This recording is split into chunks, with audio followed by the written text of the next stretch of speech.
The Sikh view point channel देख रहे सारे दर्शकों का मैं मेहर सिंह स्वागत करता हाँ जी। वाहिगुरू जी का खालसा वाहिगुरू जी की फतेह। जिमें कि पिछली वीडियो के तुहानूं दस चुके हैं कि तीजे घल्लूकारे यानी कि 1984 के फौजी हमले के बारे असीं एक लड़ी लैके तुहाडे सामने रूबरू होने लगे हैं। वो लड़ी जिहड़ी कि 1 जून तो लैके 7 जून की सारी विख्यान जिहड़ी है वो तुहाडे नाल साझा करांगे। उस समय दे विच की कुछ होया, किन्नियां शहादतां होईयां, किस तरीके दे नाल फौज जिहड़ी है वो हमला करन लई जिहड़ी दरबार साहिब वल वधदी है, अकाल तख्त साहिब नूं किस तरीके दे नाल ढाया जांदा ते किवें शहादतां होंदियां ने। पर उस तो पहलां असीं अज एक प्रोग्राम दे विच गलबात करनी चाहुंदे हां जिहड़ी जरूरी भी है कि ये सारे हमले तो पहलां दीयां जिहड़ियां तैयारियां नहींयां दोनों धिरां दीयां, सरकार वल्लों कह लो, फौज वल्लों कह लो या खड़कू सिंघां वल्लों कह लो, वो तैयारियां किहो जिहियां सन ते इस हमले के पिछे की सरकारी मंशा की सी, कदों तो वो तैयारियां नूं लैके जिहड़ा वो लगातार लगे हुए सन ते उन्होंने इस हमले नूं किस तरीके दे नाल सरंजाम चढ़ाया। तो उस विषय पर अज गलबात करने लई असीं साडे नाल मौजूद ने सिख राजनीतिक विश्लेषक सरदार अजमेर सिंह जी। स्वागत करते हैं। वाहिगुरू जी का खालसा वाहिगुरू जी की फतेह। बापू जी सब तो पहले दसना करियो भी इस हमले के पिछे की जी सरकार की मंशा ते तैयारियां कदों तो चल रही सन, वो सारे दे बारे जानकारी दे। देखो जो धर्म युद्ध मोर्चा है वो 1982 ਦੇ ਵਿੱਚ ਹੀ ਸ਼ੁਰੂ ਹੋ ਗਿਆ ਸੀਗਾ। ਸੰਤ ਜਰਨੈਲ ਸਿੰਘ ਤੇ ਅਕਾਲੀ ਲੀਡਰਸ਼ਿਪ ਅਕਾਲੀ ਦਲ ਨੇ ਉਹ ਰਲ ਕੇ ਮੋਰਚਾ ਸ਼ੁਰੂ ਕੀਤਾ ਸੀ। ਪਰ ਉਹਦੇ ਵਿੱਚੋਂ ਜਿਉਂ-ਜਿਉਂ ਸਾਰੇ ਮੋਰਚੇ 'ਚ ਅਕਾਲੀ ਲੀਡਰਸ਼ਿਪ ਕਮਜ਼ੋਰ ਹੁੰਦੀ ਗਈ ਤੇ ਸੰਤ ਜਰਨੈਲ ਸਿੰਘ ਜ਼ਿਆਦਾ ਤਾਕਤਵਰ ਲੀਡਰ ਦੇ ਤੌਰ ਤੇ ਲੋਕਾਂ ਦੇ ਵਿੱਚ ਮਕਬੂਲ ਹੁੰਦੇ ਗਏ। ਸੋ ਇਸ ਗੱਲ ਨੂੰ ਜਿਹੜੀ ਹੈਗੀ ਹੈ ਕੇਂਦਰ ਸਰਕਾਰ ਉਹ ਬਹੁਤ ਚਿੰਤਾ ਦੀ ਨਜ਼ਰ ਨਾਲ ਦੇਖ ਰਹੀ ਸੀ ਤੇ ਖਾਸ ਕਰਕੇ ਜਿਹੜਾ ਹਥਿਆਰਬੰਦ ਸੰਘਰਸ਼ ਸ਼ੁਰੂ ਕਰ ਦਿੱਤਾ ਸੀ ਸੰਤ ਜਰਨੈਲ ਸਿੰਘ ਨੇ। ਇੱਕ ਪਾਸੇ ਇਹ ਮੋਰਚਾ ਸ਼ਾਂਤਮਈ ਧਾਰਾ ਵਗ ਰਹੀ ਹੈ, ਬਿਲਕੁਲ ਉੱਥੇ ਹਮਲੇ ਹੋ ਰਹੇ ਨੇ, ਜ਼ੁਲਮ ਹੋ ਰਿਹਾ ਹੈ, ਬੰਦੇ ਸ਼ਹੀਦ ਹੋ ਰਹੇ ਨੇ, ਪਰ ਉਹ ਧਰਮ ਯੁੱਧ ਮੋਰਚਾ ਇਨ ਇਟ ਸੈਲਫ ਉਹ ਸ਼ਾਂਤਮਈ ਰਾਹ ਤੋਂ ਉਹ ਪਾਸੇ ਨਹੀਂ ਹੋਇਆ। ਪਰ ਸੰਤ ਜਰਨੈਲ ਸਿੰਘ ਨੇ ਇੱਕ ਆਪਣਾ ਜਿਹੜਾ ਹੈਗਾ ਪੈਰਲਲ ਉਹ ਵੀ ਸ਼ੁਰੂ ਕਰ ਰੱਖਿਆ ਸੀਗਾ, ਹਥਿਆਰਬੰਦ ਕੁਝ ਚੁਣਵੇਂ ਜਿਹੇ ਐਕਸ਼ਨ। ਸੋ ਉਸ ਤੋਂ ਸਰਕਾਰ ਨੂੰ ਇਹ ਹੌਲੀ ਹੌਲੀ ਇਹ ਲੱਗਣ ਲੱਗ ਗਿਆ ਕਿ ਹੁਣ ਕੋਈ ਨਾ ਕੋਈ ਸਖਤ ਕਾਰਵਾਈ ਕਰਨੀ ਪਊ ਤੇ ਸਖਤ ਕਾਰਵਾਈ ਤੋਂ ਉਹਨਾਂ ਦਾ ਭਾਵ ਸੀ ਸੈਨਿਕ ਕਾਰਵਾਈ। ਸੋ ਜਿੰਨੇ ਕੁ ਤੱਥ ਹੁਣ ਤੱਕ ਅਵੇਲੇਬਲ ਹਾਸਲ ਹੋਏ ਨੇ ਉਹਦੇ ਵਿੱਚੋਂ ਇਹ ਲੱਗਦਾ ਕਿ ਉਹਨਾਂ ਨੇ ਜਨਵਰੀ 1984 'ਚ ਤਕਰੀਬਨ ਉਹ ਇਹ ਅੰਤਮ ਨਿਰਣੇ 'ਤੇ ਪਹੁੰਚ ਗਏ ਸੀ ਕਿ ਹੋਰ ਕੋਈ ਉਪਾਅ ਨਹੀਂ, ਹੁਣ ਸੈਨਿਕ ਕਾਰਵਾਈ ਕਰਨੀ ਪਊ। ਇਸ ਕਰਕੇ 15 ਜਨਵਰੀ ਨੂੰ ਸੈਨਾ ਦਿਵਸ 'ਤੇ ਦਿੱਲੀ ਜਿਹੜਾ ਜਨਰਲ ਵੈਦਿਆ ਸੀ ਉਹਦੇ ਨਾਲ ਉਹਨਾਂ ਨੇ ਇਹ ਗੱਲ ਸਾਂਝੀ ਕਰ ਲਈ ਸੀਗੀ ਇੰਦਰਾ ਗਾਂਧੀ ਨੇ ਕਿ ਆਪਦੇ ਮਨ ਦੀ ਗੱਲ ਇੱਕ ਕਨਵੇ ਕਰਤੀ ਸੀ ਉਹਨਾਂ ਨੂੰ ਕਿ ਇਹ ਕੰਮ ਕਰਨਾ ਪੈ ਸਕਦਾ। ਹੁਣ ਉਹਦੇ ਵਿੱਚ ਬੜੀਆਂ ਯੋਜਨਾਵਾਂ ਉਹਨਾਂ ਨੇ ਪਹਿਲਾਂ ਵਿਚਾਰੀਆਂ, ਬਣਾਈਆਂ, ਢਾਈਆਂ। ਇੱਕ ਸਭ ਤੋਂ ਪਹਿਲਾਂ ਜਿਹੜੀ ਸੀ ਉਹ ਇਹ ਸੀਗੇ ਕਿ ਪੈਰਾਸ਼ੂਟ ਰਾਹੀਂ ਉੱਪਰੋਂ ਜਹਾਜ਼ਾਂ ਰਾਹੀਂ ਕਮਾਂਡੋ ਅੰਦਰ ਉਤਾਰੇ ਜਾਣ ਅਤੇ ਉਹ ਜਾ ਕੇ ਇੱਕਦਮ ਜਿਵੇਂ ਹੁੰਦਾ ਅਚਾਨਕ ਝਪਟ ਕੇ ਉਹ ਸੰਤ ਜਰਨੈਲ ਸਿੰਘ ਭਿੰਡਰਾਂਵਾਲੇ ਤੇ ਉਹਦੇ ਹਜ਼ਾਰੂ ਸਾਥੀਆਂ ਨੂੰ ਕਾਬੂ ਕਰ ਲੈਣ। ਇਸ ਦੇ ਵਾਸਤੇ ਉਹਨਾਂ ਨੇ ਕੁਝ ਬਾਹਰਲੇ ਮੁਲਕਾਂ ਦੀਆਂ ਜਿਹੜੀਆਂ ਖੁਫੀਆ ਏਜੰਸੀਆਂ ਉਹਨਾਂ ਦੀ ਮਦਦ ਲਗਾਤਾਰ ਉਹ ਚੁੱਪ ਚਪੀਤੇ ਖੁਫੀਆ ਢੰਗ ਨਾਲ ਲੈ ਰਹੇ ਸੀ, ਖਾਸ ਕਰਕੇ ਇੰਗਲੈਂਡ ਦੀ। ਅਤੇ ਇਹ ਤਾਂ ਹੁਣ ਜਿਹੜੇ ਡੀਕਲਾਸੀਫਾਈ ਹੋ ਗਏ ਨੇ ਸਾਰੇ ਜਿਹੜੀਆਂ ਦਸਤਾਵੇਜ਼ਾਂ ਉਹਦੇ 'ਚੋਂ ਗੱਲ ਸਾਹਮਣੇ ਆ ਗਈ ਕਿ ਜਿਹੜੀ ਇੰਗਲੈਂਡ ਦੀ ਖੁਫੀਆ ਏਜੰਸੀ ਵੀ ਸੀ ਅਤੇ ਜਿਹੜੀ ਰੋਇਲ ਆਰਮੀ ਸੀ ਉਹਨਾਂ ਦੀ ਨਾ ਆਪਣੀ ਏਅਰਫੋਰਸ ਉਸ ਨੇ ਆਪਦੇ ਮਤਲਬ ਕੁਛ ਜਿਹੜੇ ਜਹਾਜ਼ ਵਗੈਰਾ ਉਹ ਇਸ ਕੰਮ ਵਾਸਤੇ ਦੇਣ ਦਾ ਵਾਅਦਾ ਕੀਤਾ ਹੋਇਆ ਸੀ ਕਿ ਜੇ ਤੁਸੀਂ ਪੈਰਾਸ਼ੂਟ ਰਾਹੀਂ ਕਮਾਂਡੋ ਉੱਤੇ ਉਤਾਰਨੇ ਹੈ। ਸੋ ਪਹਿਲਾਂ ਇਹ ਕੁਛ ਵੀ ਕੀਤਾ ਉਹਨਾਂ ਨੇ, ਇਹਦੀ ਤਿਆਰੀਆਂ ਕੀਤੀਆਂ। ਇੱਥੇ ਦੇਹਰਾਦੂਨ ਦੇ ਨੇੜੇ ਚਕਰਾਤਾ ਨਾਂ ਦੀ ਥਾਂ ਦੇ ਉੱਤੇ ਜੰਗਲਾਂ ਦੇ ਵਿੱਚ ਦਰਬਾਰ ਸਾਹਿਬ ਦਾ ਮਾਡਲ ਬਣਾ ਕੇ ਉੱਥੇ ਕੁਛ ਮਸ਼ਕਾਂ ਕੀਤੀਆਂ। ਫਿਰ ਸਹਾਰਨਪੁਰ ਦੇ ਨੇੜੇ ਸਸਰਾਵਾਂ ਕੋਈ ਜਗ੍ਹਾ ਹੈ ਜੰਗਲ ਦੇ ਵਿੱਚ, ਉੱਥੇ ਵੀ ਮਾਡਲ ਤਿਆਰ ਕਰਕੇ ਉਹਨਾਂ ਨੇ ਇਸ ਬਾਰੇ ਸਾਰੀਆਂ ਜੋ ਲੋੜੀ ਦੀਆਂ ਤਿਆਰੀਆਂ ਜਾਂ ਮਸ਼ਕਾਂ ਸੀਗੀਆਂ, ਵਿਸ਼ੇਸ਼ ਕਮਾਂਡੋ ਜਿਹੜੇ ਇਸੇ ਕੰਮ ਵਾਸਤੇ ਟ੍ਰੇਨਡ ਕੀਤੇ ਗਏ ਸੀ ਕਿ ਉਹ ਚੀਤੇ ਵਾਲੀ ਫੁਰਤੀ ਨਾਲ ਇੱਕਦਮ ਝਪਟ ਮਾਰ ਕੇ ਬੰਦਿਆਂ ਨੂੰ ਕਾਬੂ ਕਰਨਾ ਸੀ। ਪਰ ਫਿਰ ਜਦੋਂ ਸਾਰਾ ਉਹਨਾਂ ਨੇ ਹਾਲਾਤ ਦਾ ਜਾਇਜ਼ਾ ਲਿਆ ਉਹਨਾਂ ਨੇ ਇਹ ਜਿਹੜੀ ਪਲਾਨ ਸੀਗੀ ਇਹ ਤਿਆਰ ਕੀਤੀ ਕਿ ਇਹਦੇ ਨਾਲ ਜੋ ਅਸੀਂ ਕਰਨਾ ਚਾਹੁੰਦੇ ਹਾਂ ਹਾਸਲ ਉਹ ਹੋਣਾ ਨਹੀਂ। ਫਿਰ ਉਹਨਾਂ ਨੇ ਅਲਟੀਮੇਟਲੀ ਉਹ ਇਸ ਨਿਰਣੇ 'ਤੇ ਪਹੁੰਚ ਗਏ ਸੀ ਕਿ ਕੋਈ ਰਾਹ ਬਚਦਾ ਕਿ ਘੇਰਾ ਪਾ ਕੇ ਫੌਜ ਨਾਲ ਤੇ ਅੰਦਰ ਵੜਨ ਦਾ ਯਤਨ ਕੀਤਾ ਜਾਵੇ। ਤੇ ਨੇਚਰਲੀ ਉਹ ਫਿਰ ਉਹ 'ਚ ਖੂਨ ਖਰਾਬਾ ਹੋਣਾ ਹੀ ਹੋਣਾ ਸੀਗਾ ਤੇ ਗੋਲੀਆਂ ਨਾਲ ਹੀ ਇਹ ਕੰਮ ਸਿਰੇ ਚੜ੍ਹ ਸਕਦਾ ਸੀ। ਸੋ ਇਹ ਉਹ ਫਿਰ ਉਹਨਾਂ ਨੇ ਜਿੱਥੇ ਜਾ ਕੇ ਨਿਰਣੇ ਤੇ ਉਹ ਇਸ ਪਹੁੰਚੇ। ਇਹ ਕਾਫੀ ਲੇਟ ਜਾ ਕੇ ਉਹ ਫਾਈਨਲ ਇਹ ਡਿਸੀਜਨ ਕੀਤਾ। ਉਹਦੇ ਵਾਸਤੇ ਫਿਰ ਉਹਨਾਂ ਨੇ ਆਪਦੀ ਇੱਕ ਗੁਪਤ ਅੰਦਰੋਂ ਅੰਦਰੀ ਉਹ ਪਲੈਨਿੰਗ ਕਰ ਲਈ ਸੀਗੀ ਫੌਜ ਦੀਆਂ ਕਿਹੜੀਆਂ ਟੁਕੜੀਆਂ ਕਿ ਕਿਹੜੀ ਟੁਕੜੀ ਦਾ ਕੀ ਰੋਲ ਹੋਊ, ਕਿਹੜੀ ਟੁਕੜੀ ਦਾ ਕਮਾਂਡਰ ਕੌਣ ਹੋਊ, ਉਹ ਸਾਰਾ ਕੁਝ ਉਹਨਾਂ ਨੇ ਅੰਦਰ ਖਾਤੇ ਤਿਆਰੀ ਕਰ ਲਈ ਸੀ। ਤੇ ਜਾ ਕੇ 30 ਮਈ ਨੂੰ ਉਹ ਬੰਦਿਆਂ ਨੂੰ ਉਦੋਂ ਦੱਸਿਆ ਉਹਨਾਂ ਨੂੰ ਉਦੋਂ ਜਾ ਕੇ ਵੀ ਭਾਈ ਤੁਹਾਡੇ ਜਿੰਮੇ ਆਹ ਕੰਮ ਹੈ, ਪਰ ਤਿਆਰੀ ਪਹਿਲਾਂ ਹੋ ਚੁੱਕੀ ਸੀ। ਸੋ ਇਹ ਤਾਂ ਸੀਗਾ ਸੈਨਿਕ ਪੱਖ। ਮਤਲਬ ਇਹਦੇ 'ਚ ਉਹਨਾਂ ਨੇ ਕੁਝ ਬਾਹਰਲੇ ਮੁਲਕਾਂ ਦੀਆਂ ਸਰਕਾਰਾਂ ਦਾ ਤੇ ਖੁਫੀਆ ਏਜੰਸੀਆਂ ਦੀ ਜਿੰਨੀ ਕੁ ਮਦਦ ਲੈਣੀ ਸੀਗੀ ਉਹ ਵੀ ਉਹਨਾਂ ਨੇ ਇਨਸ਼ੋਰ ਕਰ ਲਈ ਸੀ ਕਿ ਸਾਨੂੰ ਜੇ ਹੋਰ ਲੋੜ ਪਈ ਤਾਂ ਅਸੀਂ ਉਹ ਮਦਦ ਉਹਨਾਂ ਨੂੰ ਅਵੇਲੇਬਲ ਸੀ, ਉਹਨਾਂ ਨੇ ਇੰਤਜ਼ਾਮ ਉਹਨਾਂ ਨੇ ਕਰ ਲਏ ਸੀ। ਇਹ ਤਾਂ ਹੈਗਾ ਸੈਨਿਕ ਪੱਖ। ਤੇ ਤਿਆਰੀਆਂ ਦੇ ਐਕਚੁਅਲੀ ਇਹ ਕਹਿ ਲਓ ਕਿ 3 ਪੱਖ ਬਣਦੇ ਸੀ, 3 ਪੜਾਅ, 3 ਪੱਧਰ ਦੇ ਉੱਤੇ ਤਿਆਰੀਆਂ ਹੋ ਰਹੀਆਂ ਸੀ। ਇਹ ਇੱਕ ਸੈਨਿਕ ਪੱਖ, ਦੂਜਾ ਰਾਜਨੀਤਿਕ ਪੱਖ। ਰਾਜਨੀਤਿਕ ਪੱਖ ਦੇ ਵਿੱਚ ਵੀ ਗਾਹਾਂ ਕਈ ਗੱਲਾਂ ਸ਼ਾਮਲ ਸੀ। ਇੱਕ ਤਾਂ ਇਹ ਸੀ ਕਿ ਜਿਹੜੀ ਅਕਾਲੀ ਲੀਡਰਸ਼ਿਪ ਹੈ ਉਹਨੂੰ ਕਿਸੇ ਤਰ੍ਹਾਂ ਸੰਤ ਭਿੰਡਰਾਂ ਵਾਲੇ ਨਾਲੋਂ ਵੱਖ ਕਰਕੇ ਸਮਝੌਤੇ ਲਈ ਮਨਾ ਲਿਆ ਜਾਵੇ, ਉਹਦੇ ਨਾਲ ਕੋਈ ਸਮਝੌਤਾ ਕਰ ਲਿਆ ਜਾਵੇ ਤਾਂ ਕਿ ਉਹ ਆਪਦੀ ਹਮਾਇਤ ਇਹਨਾਂ ਤੋਂ ਵਾਪਸ ਲੈ ਲੈਣ ਤੇ ਸੰਤ ਨੂੰ ਨਿਖੇੜ ਕੇ ਇਕੱਲੇ ਨੂੰ ਫਿਰ ਉਹ 'ਤੇ ਹਮਲਾ ਕਰਨਾ ਸੌਖਾ ਹੈ ਉੱਥੇ ਵੀ ਆਮ ਸਿੱਖ ਉਹਦੀ ਹਮਾਇਤ ਦੇ ਵਿੱਚ ਨਾ ਆਉਣ, ਕਿਉਂਕਿ ਇਹ ਤਾਂ ਉਹਨਾਂ ਨੂੰ ਪਤਾ ਸੀ ਕਿ ਜੇ ਦਰਬਾਰ ਸਾਹਿਬ 'ਤੇ ਹਮਲਾ ਹੋਊ ਤਾਂ ਆਮ ਸਿੱਖਾਂ ਦੇ ਜਜ਼ਬਾਤ ਭੜਕਣਗੇ ਤੇ ਜੇ ਅਕਾਲੀਆਂ ਨਾਲ ਪਹਿਲਾਂ ਕੋਈ ਸੌਦਾ ਹੋ ਜਾਂਦਾ ਤਾਂ ਘੱਟੋ ਘੱਟ ਅਕਾਲੀ ਇਸ ਮਾਮਲੇ 'ਚ ਸਰਕਾਰ ਦੀ ਮਦਦ ਕਰਨਗੇ। ਸੋ ਇਸ ਕੰਮ ਵਾਸਤੇ ਉਹਨਾਂ ਨੇ ਅਕਾਲੀ ਲੀਡਰਸ਼ਿਪ ਦੇ ਨਾਲ ਬੜੀਆਂ ਮੀਟਿੰਗਾਂ ਕੀਤੀਆਂ। ਮਤਲਬ ਇੱਕ ਨਹੀਂ ਕਈ ਮੀਟਿੰਗਾਂ ਤੇ ਕਈ ਪੱਧਰ 'ਤੇ ਹੋਈਆਂ, ਕਈ ਸਿੱਧੀਆਂ ਵੀ ਹੋਈਆਂ ਅਕਾਲੀ ਆਗੂਆਂ ਤੇ ਸਰਕਾਰ ਦੇ ਨੁਮਾਇੰਦਿਆਂ 'ਚ, ਕਈ 3 ਧਿਰੀ ਗੱਲਬਾਤ ਵੀ ਹੋਈ ਜਿਹਦੇ 'ਚ ਆਪੋਜੀਸ਼ਨ ਦੀਆਂ ਪਾਰਟੀਆਂ ਦੇ ਕੁਝ ਬੰਦੇ ਵੀ ਵਿੱਚ ਪਾ ਕੇ ਉਹਨਾਂ ਨੇ ਉਹ ਗੱਲਾਂ ਉਹਨਾਂ ਨਾਲ ਕੀਤੀਆਂ। ਤੇ ਮੀਟਿੰਗਾਂ ਗੁਪਤ ਵੀ ਹੋਈਆਂ ਤੇ ਖੁੱਲ੍ਹੀਆਂ ਵੀ ਹੋਈਆਂ, ਪਰ ਸੱਟਾ ਕੋਈ ਨਹੀਂ ਤੇ ਉਹ ਸਾਰਾ ਕੁਝ ਉਹ ਚੱਲਿਆ। ਮਤਲਬ ਉਹਦੇ ਤੁਸੀਂ ਜੇ ਡਿਟੇਲ ਦੇਖੋ ਨਾ ਵੀ ਕਿਵੇਂ ਹੋਇਆ, ਜਨਵਰੀ 83 ਤੋਂ ਫਰਵਰੀ 84 ਤੱਕ ਜਿਹੜੀ 3 ਧਿਰੀ ਗੱਲਬਾਤ ਦੇ 10 ਗੇੜ ਚੱਲ ਚੁੱਕੇ ਸੀਗੇ। ਇਹ ਤੇ ਵਿਰੋਧੀ ਪਾਰਟੀਆਂ ਨੂੰ ਵਿੱਚ ਸ਼ਾਮਲ ਕਰਕੇ ਤੋਂ 10 ਗੇੜ ਤਾਂ ਉਹ 3 ਧਿਰੀ ਗੱਲਬਾਤ ਦੇ ਚੱਕ ਚੁੱਕੇ ਸੀਗੇ। 16 ਨਵੰਬਰ 1983 ਤੋਂ 26 ਮਈ 84 ਤੱਕ ਜਿਹੜੀਆਂ ਉੱਚ ਪੱਧਰੀ ਗੁਪਤ ਮੀਟਿੰਗਾਂ ਸੀ ਜਿਹਦੀ ਕਿਸੇ ਨੂੰ ਕੋਈ ਭਾਗਵਾਰ ਨਹੀਂ ਸੀ ਨਿਕਲੀ, ਉਹ 9 ਮੀਟਿੰਗਾਂ ਗੁਪਤ ਹੋ ਚੁੱਕੀਆਂ ਸੀ ਜਿਹ 'ਚ ਟੌਪ ਦੀ ਅਕਾਲੀ ਲੀਡਰਸ਼ਿਪ ਤੇ ਉਧਰੋਂ ਸਰਕਾਰ ਵੱਲੋਂ ਜਿਹੜੇ 3 ਮਿਨਿਸਟਰ ਸਭ ਤੋਂ ਸੀਨੀਅਰ ਤੇ ਨਾਲ ਕੁਝ ਅਫਸਰ ਜਿਹੜੇ ਆ ਸੋ ਉਹ ਸ਼ਾਮਲ ਹੁੰਦੇ ਸੀ। ਤਾਂ ਇਹ 9 ਮੀਟਿੰਗਾਂ ਅੰਤਰ ਖਾਤੇ ਗੁਪਤ ਹੋ ਚੁੱਕੀਆਂ ਸੀਗੀਆਂ।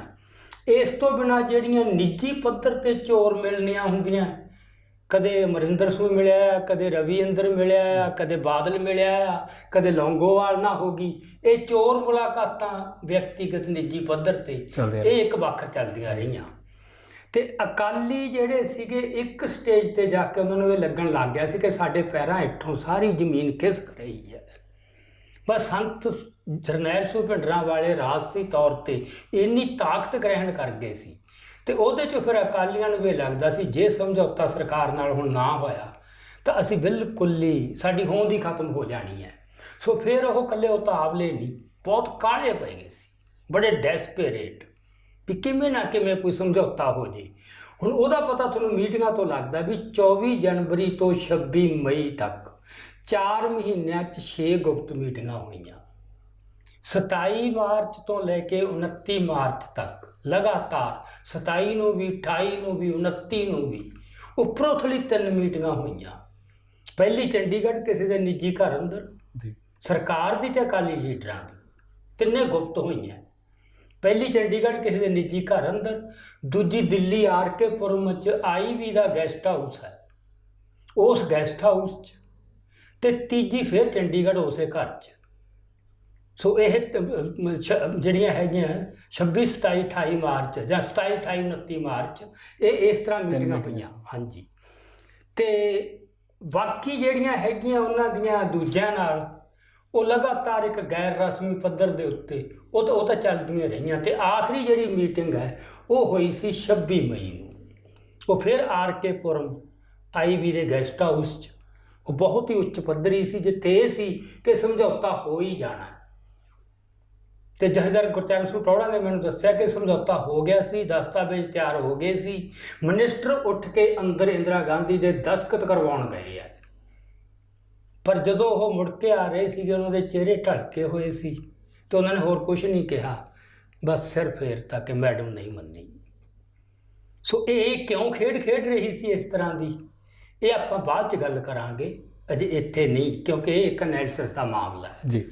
ਪਰ ਉਹ ਆ ਸਾਰਾ ਕੁਝ ਚੱਲ ਰਿਹਾ ਸੀ। ਇੱਥੇ ਤਾਂ ਆਪਾਂ ਇਹ ਤੱਥ ਹੀ ਦੇਖਣਾ ਕਿ ਤਿਆਰੀਆਂ ਕਿਸ ਪੱਧਰ ਤੇ ਸੀ। ਹਾਂ, ਸੋ ਰਾਜਸੀ ਤਿਆਰੀਆਂ ਦੇ ਵਿੱਚ ਇੱਕ ਅਹਿਮ ਪੱਖ ਇਹ ਸੀ ਵੀ ਅਕਾਲੀ ਲੀਡਰਸ਼ਿਪ ਨੂੰ ਅਲੱਗ ਨਿਖੇੜ ਲਈਏ, ਕਰਿਆ ਜਾਵੇ। ਹਾਂ, ਪਰ ਉਹ ਅਕਾਲੀ ਵੀ ਚਾਹੁੰਦੇ ਸੀ, ਸਰਕਾਰ ਵੀ ਚਾਹੁੰਦੀ ਸੀ, ਪਰ ਉਹ ਸ਼ਾਇਦ ਪ੍ਰਮਾਤਮਾ ਨੂੰ ਮਨਜ਼ੂਰ ਨਹੀਂ ਸੀ ਤੇ ਉਹ ਗੱਲ ਨੇਪਰੇ ਨਹੀਂ ਚੜ੍ਹ ਸਕੀ। ਨਹੀਂ, ਉਹਨਾਂ ਦਾ ਇਹ ਸੀ ਕਿ ਇਹਨਾਂ ਰਾਹੀਂ ਵੀ ਉਹਨਾਂ ਨੂੰ ਅੰਦਰੋਂ ਸੰਤ ਭਿੰਡਰਾਂਵਾਲੇ ਨੂੰ ਬਾਹਰ ਕੱਢਿਆ ਜਾਵੇ ਜੀ। ਉਹਦੇ 'ਚ ਇੱਕ ਢੰਗ ਇਹ ਸੋਚਿਆ ਸੀ ਕਿ ਹੁਕਮਨਾਮਾ ਜਾਰੀ ਕਰ ਦੇਣ ਸਿੰਘ ਸਾਹਿਬਾਨ, ਤੇ ਜੇ ਹੁਕਮਨਾਮੇ ਨੂੰ ਵੀ ਨਹੀਂ ਮੰਨੂ ਫਿਰ ਫਿਜ਼ੀਕਲੀ ਵੀ ਉਹਨਾਂ ਨੇ ਉੱਥੇ ਗੁੰਡੇ, ਜਿਹੜੀ ਫੋਰਸ ਹੈ, ਖਾਸ ਕਰਕੇ ਹਰਚੰਦ ਸਿੰਘ ਲੌਂਗੋਵਾਲ ਹੈ, ਉਹਨਾਂ ਦਾ ਜਿਹੜਾ ਉਹ PA ਸੀਗਾ ਗੁਰਚਰਨ ਮੱਤੀ ਵਾਲਾ, ਉਹ ਇਸੇ ਕੰਮ ਤੇ ਲਾਇਆ ਹੋਇਆ ਸੀ। ਉਹਨੂੰ ਹਥਿਆਰ ਦਿੱਤੇ ਹੋਏ, ਸਭ ਕੁਝ ਦਿੱਤਾ ਹੋਇਆ ਸੀ, ਤੇ ਜਿਹਦੇ 'ਚੋਂ ਫਿਰ ਉਹਨੇ ਸੁਰਿੰਦਰ ਸਿੰਘ ਸੋਢੀ, ਜਿਹੜੇ ਸੰਤਾਂ ਦੇ ਸਭ ਤੋਂ ਨੇੜੇ ਸੀਗੇ, ਉਹ ਸ਼ਾਇਦ 17 ਅਪ੍ਰੈਲ ਨੂੰ ਉਹਨਾਂ ਦਾ ਉਹ ਕਤਲ ਕੀਤਾ। ਮਤਲਬ ਇਸ ਪੱਧਰ ਦੇ ਉੱਤੇ ਵੀ ਤਿਆਰੀਆਂ ਸੀ ਕਿ ਸਰਕਾਰ ਤਾਂ ਉਦੋਂ ਐਂਟਰ ਹੋਵੇ ਜਦੋਂ ਉਹਨੂੰ ਬਹਾਨਾ ਮਿਲ ਜਾਏ ਕਿ ਅੰਦਰ ਖੂਨ ਖਰਾਬਾ ਹੋ ਗਿਆ। ਇਹ ਵੀ ਸੁਣਨ 'ਚ ਆਇਆ ਕਿ ਹੁਕਮਨਾਮਾ ਜਾਰੀ ਹੋਣ ਦੇ ਵੀ ਉਹ ਚਾਂਸ ਬਣ ਗਏ ਸੀਗੇ, ਫਿਰ ਟੌਹੜਾ ਸਾਹਿਬ ਨੇ ਵਿੱਚ ਪੈ ਕੇ ਕਿਤੇ ਨਾ ਕਿਤੇ। ਹਾਂ, ਉਹੀ ਗੱਲ, ਕਿਉਂਕਿ ਅਕਾਲੀ ਜਿਹੜੀ ਗੱਲ ਦਾ ਬਚਾਅ ਹੋਇਆ ਕਿ ਅਕਾਲੀ ਲੀਡਰਸ਼ਿਪ ਪੂਰੀ ਇੱਕ ਮੱਤ ਨਹੀਂ ਸੀ, ਪੂਰੀ ਇੱਕ ਮੱਤ ਤੋਂ ਭਾਵ ਇੱਕੋ ਬੰਦਾ ਹੀ ਸੀ ਜਿਹੜਾ ਟੌਹੜਾ ਅੜ ਜਾਂਦਾ ਸੀ ਕਿਤੇ ਨਾ ਕਿਤੇ, ਇੱਕ ਹੱਦ ਤੱਕ ਲਿਪ ਕੇ ਉਦੋਂ ਅੱਗੇ ਨਹੀਂ ਸੀ ਹੋ ਜਾਂਦਾ। ਤੋ ਜਿਹਦੇ ਕਰਕੇ ਫਿਰ ਉਹ ਟੌਹੜੇ 'ਤੇ ਬਹੁਤ ਔਖੇ ਸੀਗੇ, ਅਕਾਲੀ ਆਗੂ ਵੀ ਔਖੇ ਸੀ। ਸੋ ਇਸ ਤਰ੍ਹਾਂ ਮਤਲਬ ਇਹ ਚੱਲਿਆ। ਸੋ ਇਹ ਜਿਹੜਾ ਪੱਖ ਸੀਗਾ ਕਿ ਰਾਜਨੀਤੀ ਦੇ ਪੱਧਰ ਦੇ ਉੱਤੇ ਅਕਾਲੀ ਲੀਡਰਸ਼ਿਪ ਨੂੰ ਵਿਨ ਓਵਰ ਕਰ ਲੈਣਾ, ਆਪਦੇ ਨਾਲ ਜੋੜ ਲੈਣਾ, ਇਸ ਮਕਸਦ 'ਚ ਉਹ ਸਫਲ ਨਹੀਂ ਹੋ ਸਕੇ। ਕੁਛ ਦੋਵਾਂ ਧਿਰਾਂ ਨੇ, ਅਕਾਲੀਆਂ ਨੇ ਵੀ ਤੇ ਉਹਨਾਂ ਨੇ ਕੋਈ ਨਹੀਂ ਸੀ ਛੱਡੀ।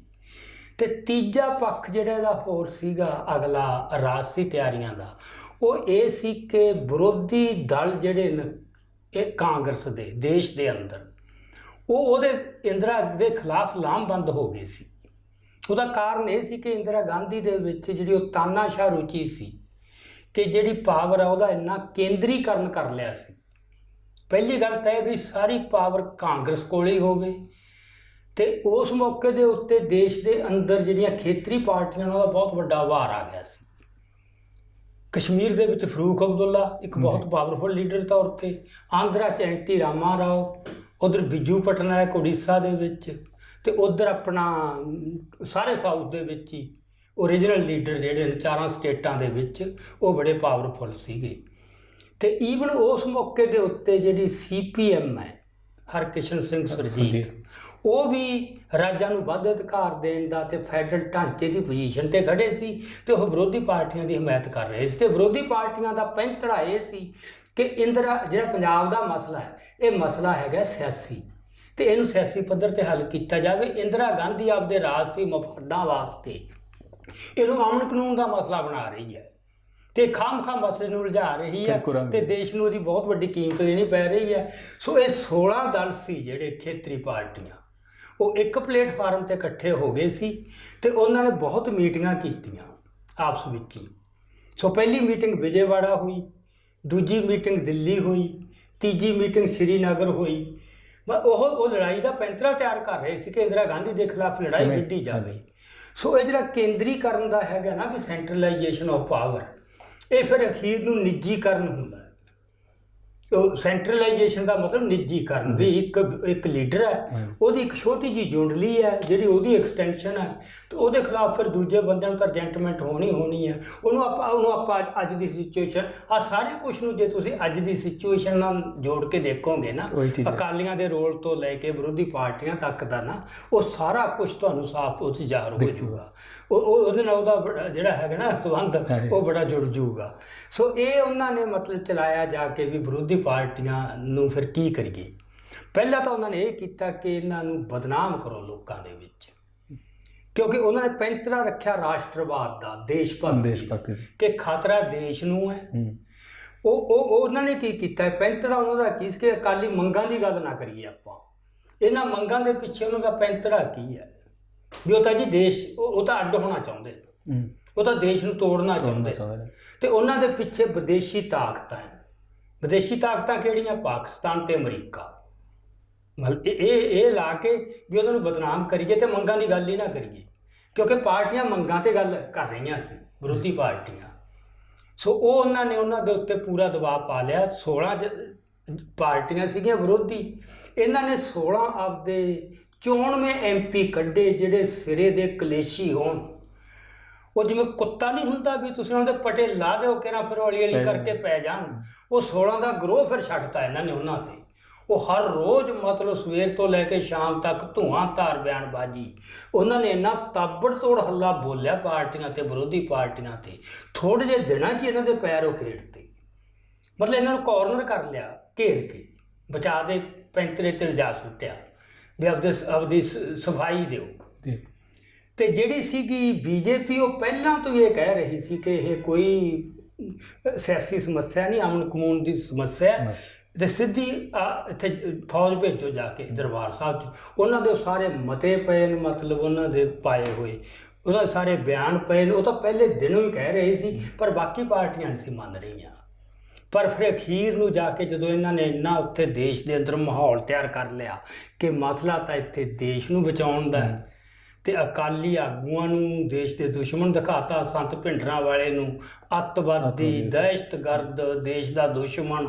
ਉਹ ਸਾਰਾ ਕੁਝ ਜਿਹਨੂੰ ਆਪਾਂ ਕਹਿੰਦੇ ਹਾਂ ਇੱਕ ਖਲਨਾਇਕ ਬਣਾ ਕੇ, ਇੱਕ ਰਾਖਸ਼ ਬਣਾ ਕੇ, ਉਹਦੇ ਵਾਸਤੇ ਫਿਰ ਮੀਡੀਆ ਦੀ ਬੜੀ ਲੋੜ ਸੀ। ਸੋ HK ਭਗਤ ਸੀਗਾ ਉਦੋਂ ਸੂਚਨਾ ਮੰਤਰੀ, ਉਹਨੇ ਉੱਥੇ ਮੀਟਿੰਗਾਂ ਸੱਦ ਕੇ ਕੱਲੇ ਸੰਪਾਦਕਾਂ ਨੂੰ, ਉਹਨਾਂ ਨੂੰ ਇਸ ਗੱਲ ਵਾਸਤੇ ਲਾਮਬੰਦ ਕੀਤਾ।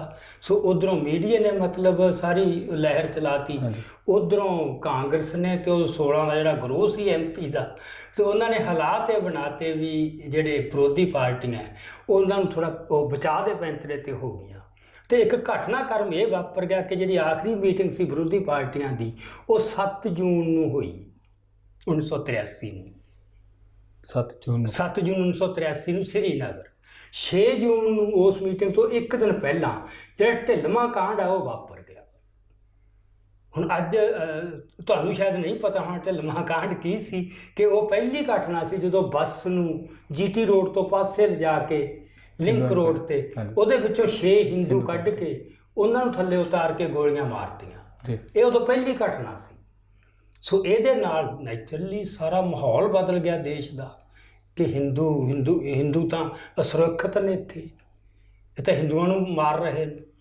ਸੋ ਸਿੱਖਾਂ ਦੇ ਖਿਲਾਫ, ਸੰਤਾਂ ਦੇ ਖਿਲਾਫ, ਅਕਾਲੀਆਂ ਦੇ ਖਿਲਾਫ ਉਹ ਸਾਰਾ ਪ੍ਰਚਾਰ ਕਰਨ ਦਾ ਉਹਨਾਂ ਨੂੰ ਮਾਹੌਲ ਬੜਾ ਮਿਲ ਗਿਆ। ਤੁਹਾਡੇ ਹਿਸਾਬ ਨਾਲ ਇਹ ਜਿਹੜਾ ਕਾਂਡ ਹੁੰਦਾ ਹੈ, ਵਾਪਰਦਾ ਆ, ਜਿੱਥੇ 6 ਹਿੰਦੂਆਂ ਦੀ ਜਿਹੜੀ ਹੱਤਿਆ ਕਰ ਦਿੱਤੀ ਜਾਂਦੀ ਆ, ਇਹਦੇ ਪਿੱਛੇ ਸਰਕਾਰ ਸੀ ਜਾਂ ਅਸਲ ਰੂਪ ਦੇ ਵਿੱਚ ਸਿੱਖਾਂ ਨੇ ਇਸ ਚੀਜ਼ ਦੀ ਜ਼ਿੰਮੇਵਾਰੀ ਚੱਕੀ ਸੀ? ਨਹੀਂ, ਸਿੱਖਾਂ ਨੇ ਕਿਸੇ ਨੇ ਕੋਈ ਜ਼ਿੰਮੇਵਾਰੀ ਨਹੀਂ ਲਈ, ਸੰਤਾਂ ਨੇ ਵੀ ਇਹਦੀ ਨਾ ਜ਼ਿੰਮੇਵਾਰੀ ਲਈ, ਨਾ ਇਹਨੂੰ ਅਪਰੂਵ ਕੀਤਾ ਪਬਲਿਕਲੀ। ਨਿੰਦਿਆ ਉਹਨਾਂ ਨੇ ਆਪਣੇ ਵੱਲੋਂ, ਉਹਨਾਂ ਨੇ ਨਿੰਦਿਆ, ਬੜੀ ਪੋਲੀ ਆਵਾਜ਼ ਦੇ ਵਿੱਚ ਨਿੰਦਿਆ। ਵੈਸੇ ਉਹਦਾ ਵੀ ਇੱਕ ਹੋਰ ਰੀਜ਼ਨ ਸੀਗਾ, ਕਿਉਂਕਿ ਉਹਨਾਂ ਦੀ ਪੋਲੀਟਿਕਸ ਦੇ ਅਨੁਕੂਲ ਚੱਲ ਰਹੀ ਸੀ ਗੱਲ ਜੀ।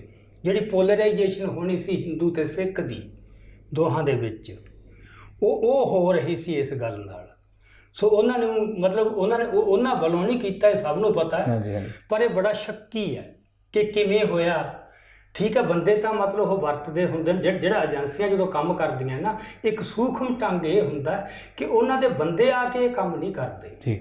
ਉਹਨਾਂ ਦੇ ਕੁਛ ਇਹੋ ਜਿਹਾ ਸਿਸਟਮ ਹੁੰਦਾ ਹੈ ਵੀ ਜਿਹੜੇ ਬੰਦੇ ਖਾੜਕੂਆਂ ਨੂੰ ਸਲਾਹ ਦਿੰਦੇ ਨੇ, ਕੋਈ ਪੱਤਰਕਾਰ ਹੈ, ਕੋਈ ਵਿਦਵਾਨ ਹੈ, ਕੋਈ ਕਿਵੇਂ ਨਾ ਕਿਵੇਂ, ਉਹਨਾਂ ਨੂੰ ਸਲਾਹਾਂ ਤਾਂ ਲੈਣੀਆਂ ਹੁੰਦੀਆਂ ਨਾ ਸੁਸਾਇਟੀ 'ਚੋਂ, ਉਹ ਹਮਦਰਦ ਬਣ ਕੇ ਪੇਸ਼ ਹੁੰਦੇ ਨੇ।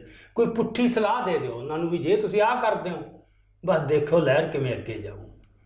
ਸੋ ਲੱਗਦਾ ਇਹ ਹੈ ਵੀ ਕੋਈ ਇਹੀ ਜਿਹੀ ਗੱਲ ਕਿਸੇ ਨਾ ਕਿਸੇ ਏਜੰਸੀਆਂ ਨੇ ਕਿਸੇ ਸੂਖਮ ਪੱਧਰ 'ਤੇ ਉਹਨਾਂ ਤੱਕ ਪਹੁੰਚਾਈ ਅਤੇ ਉਹਨਾਂ ਤੋਂ ਇਹ ਕੰਮ ਕਰਵਾਤਾ। ਪਰ ਉਹਦੇ ਨਾਲ ਹੋ ਇਹ ਗਿਆ ਕਿ ਜਿਹੜੀ ਵਿਰੋਧੀ ਪਾਰਟੀਆਂ ਸੀ ਉਹ ਤਾਂ ਫਿਰ ਬਿਲਕੁਲ ਹੀ ਹਥਿਆਰ ਸੁੱਟ ਗਈਆਂ। ਉਹਨਾਂ ਨੇ ਆਪਣਾ ਸਾਰਾ ਪੈਂਤਰਾ ਹੀ ਛੱਡਤਾ, ਕਾਂਗਰਸ ਦੇ ਪੱਖ 'ਚ, ਅਕਾਲੀਆਂ ਤੋਂ ਵੱਖ ਹੋ ਗਏ ਉਹ, ਤੇ ਉਹ ਬਿਲਕੁਲ ਹੀ ਕਾਂਗਰਸ ਦੇ ਪੱਖ 'ਚ ਜਾ ਕੇ ਲਾਮਬੰਦ ਹੋ ਗਏ। ਸੋ ਇਹ ਤਿਆਰੀ ਜਿਹੜੀ ਉਹਨਾਂ ਦੀ ਇਹ ਸੀ ਕਿ ਦੇਸ਼ ਦੇ ਵਿੱਚ ਸਿਆਸੀ ਤੌਰ 'ਤੇ ਇੱਕ ਆਮ ਸਹਿਮਤੀ ਬਣਾ ਕੇ ਕੰਸੈਂਸਸ ਬਣਾ ਕੇ ਹਮਲੇ ਤੋਂ ਪਹਿਲਾਂ ਉਹ ਉਹਨਾਂ ਨੇ ਕਰ ਲਿਆ। ਸਾਰੀਆਂ ਪਾਰਟੀਆਂ ਉਸ ਦੇ ਵਿੱਚ ਲਿਆਂਦੀਆਂ।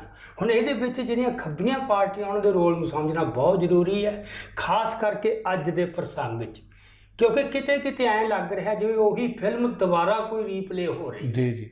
ਪਾਤਰ ਬਦਲ ਗਏ ਜੀ। ਪਾਤਰ ਵੀ ਨਹੀਂ ਬਦਲੇ, ਪਾਤਰਾਂ ਦੇ ਚਿਹਰੇ ਬਦਲੇ, ਬਿਲਕੁਲ। ਲੋਕੇਸ਼ਨ ਬਦਲ ਗਈ, ਕੁਝ ਗੱਲਾਂ ਬਦਲ ਗਈਆਂ, ਪਰ ਕਹਾਣੀ ਉਵੇਂ ਹੀ ਹੈ। ਸੋ ਹਰਕਿਸ਼ਨ ਸੁਰਜੀਤ ਜਿਹੜਾ ਉਹ ਪਹਿਲਾਂ ਝੰਡਾ ਚੁੱਕਿਆ ਪਾਰਟੀਆਂ ਨੂੰ ਇਕੱਠੀ ਕਰਨ ਦਾ ਸਰਕਾਰ ਦੇ ਖਿਲਾਫ। ਮੁੜ ਕੇ ਉਹਨਾਂ ਨੇ ਕੀ ਕੀਤਾ ਕਿ ਜਦੋਂ ਆਹ ਗੱਲ ਲਿਆਂਦੀ ਦੇਸ਼ ਰਾਸ਼ਟਰਵਾਦ ਦੀ, ਦੇਸ਼ ਨੂੰ ਖਤਰੇ ਦੀ, ਤਾਂ ਉਹਨਾਂ ਦੀ ਹੁਣ ਸਾਰੀ ਪੋਲੀਟਿਕਸ ਹੈ ਹੀ ਨੈਸ਼ਨਲਿਸਟ ਪੋਲੀਟਿਕਸ, ਰਾਸ਼ਟਰਵਾਦ ਵਾਲੀ। ਤੇ ਉਹਨਾਂ ਨੂੰ ਇਹ ਲੱਗਿਆ ਕਿ ਇਹ ਤਾਂ ਇੱਥੇ ਵੱਖਵਾਦ ਦਾ ਜਿਹੜਾ ਹੈਗਾ ਰੁਚੀ ਉਹ ਜ਼ੋਰ ਫੜ ਰਹੀ ਹੈ। ਸੋ ਉਹ ਅਕਾਲੀਆਂ ਨਾਲ ਤਾਂ ਉਹਨੂੰ ਕੋਈ ਤਕਲੀਫ ਨਹੀਂ ਸੀ, ਤੇ ਉਹਨੇ ਸਾਰਾ ਜ਼ੋਰ ਲਾਇਆ ਅਕਾਲੀਆਂ ਨੂੰ ਵੀ ਤੁਸੀਂ ਭਿੰਡਰਾਂਵਾਲੇ ਦੇ ਖਿਲਾਫ ਡਟ ਕੇ ਖੜੋ। ਉਹ ਕਿਵੇਂ ਖੜਨ, ਥੱਲਿਓਂ ਸਾਰਾ ਮਾਹੌਲ ਦੂਜਾ ਸੀਗਾ, ਸਪੋਰਟ ਜਨਤਾ ਸਿੱਖਾਂ ਦੀ ਸੰਤਾਂ ਨੂੰ ਬਹੁਤ ਜ਼ਿਆਦਾ ਸੀ।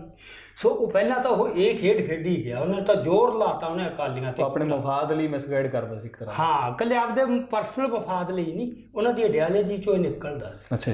ਉਹ ਸਿੱਖਾਂ ਨੂੰ ਤਾਕਤਵਰ ਹੋਇਆ ਦੇਖ ਹੀ ਨਹੀਂ ਸਕਦੇ। ਧਰਮ ਨਾਲ ਇੰਨੀ ਚਿੜ ਉਹਨਾਂ ਨੂੰ, ਸਭ ਕੁਝ ਜਿਹੜੀ ਸੀਗੀ ਉਹ ਤੁਸੀਂ ਆ ਸਾਰੇ ਕੁਝ ਨੂੰ ਅੱਜ ਨਾਲ ਰਿਲੇਟ ਕਰਕੇ ਦੇਖ ਸਕਦੇ ਹੋ। ਸੋ ਫਿਰ ਉਹਨੇ ਕੀ ਕੀਤਾ, ਇੰਦਰਾ ਗਾਂਧੀ ਨੇ, ਕਿ ਸੋਵੀਅਤ ਯੂਨੀਅਨ ਉਦੋਂ ਬਹੁਤ ਪਾਵਰਫੁਲ ਸੀ, ਇੱਕ ਮਹਾਸ਼ਕਤੀ ਸੀ, ਸੁਪਰ ਪਾਵਰ। ਸੋ ਫਿਰ ਉਹਦੀਆਂ ਸੇਵਾਵਾਂ ਲਈਆਂ। ਇੰਦਰਾ ਗਾਂਧੀ ਦਾ ਝੁਕਾਅ ਸੋਵੀਅਤ ਯੂਨੀਅਨ ਵੱਲ ਸੀ, ਤੇ ਸੋਵੀਅਤ ਪਾਰਟੀ ਨੇ ਉੱਤੋਂ ਤਾਰਾਂ ਕਸੀਆਂ, CPI ਦੀਆਂ ਵੀ ਤੇ CPM ਦੀਆਂ।